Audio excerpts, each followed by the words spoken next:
Considéré longtemps comme une utopie, son ouverture, c'est à la résidence Paul Ndama que le premier conseil d'établissement du centre universitaire de Koulamoutou s'est tenu en présence du Gotha politico-administratif de la province de Gololo, en tête desquels le gouverneur Jean-Bosco Singabani, qui aux côtés des autorités de cette unité universitaire, le coordonnateur de cette entité a présenté la volonté des hautes autorités du pays. L'Institut des sciences technologiques de la santé nous propose des DUT spécialisés dans les domaines de la santé, comme l'analyse biologique et la maintenance des équipements biomédicaux, qui est d'ailleurs un domaine où on sollicite énormément du personnel.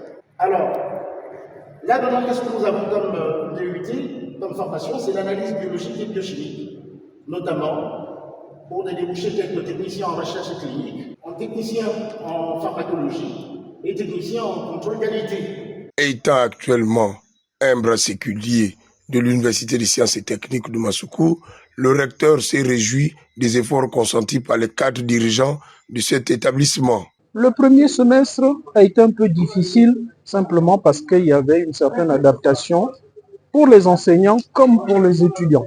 Et vous avez vu, les résultats du second semestre sont bien meilleurs, avec des moyennes qui frisent l'excellence, jusqu'à 16. Alors, aux yeux de tout le monde, on va dire que Koulamoutou a désormais, osons les mots, son université. Cette année, nous prenons à temps, donc il y aura un peu plus d'étudiants, et je crois que ces résultats-là vont être aussi notre carte d'identité pour montrer que, vous voyez vraiment, nous sommes là, les résultats sont bien meilleurs. Prenant part à ces travaux, l'honorable Blaise Luembe a salué la volonté des hautes autorités. Le pas qui est fait est tout à fait appréciable. Beaucoup d'efforts, très peu de temps, beaucoup d'efforts, le résultat est là. Et il ne faut pas me prendre, les résultats du premier trimestre sont tout à fait compréhensibles. Étape d'apprentissage pluriel, aussi bien pour les enseignants que les universitaires, donc on peut comprendre qu'il y a un peu, on se cherche. Et vous avez vu, la mayonnaise a pris totalement au deuxième trimestre, donc je crois que ce que vous faites est tout à fait encourageant. Rappelons que les résultats du premier et second semestre ont été présentés par l'ensemble des coordonnateurs pédagogiques en la personne de M. Mohamed Ali Ipopa et Cédric Simaobian.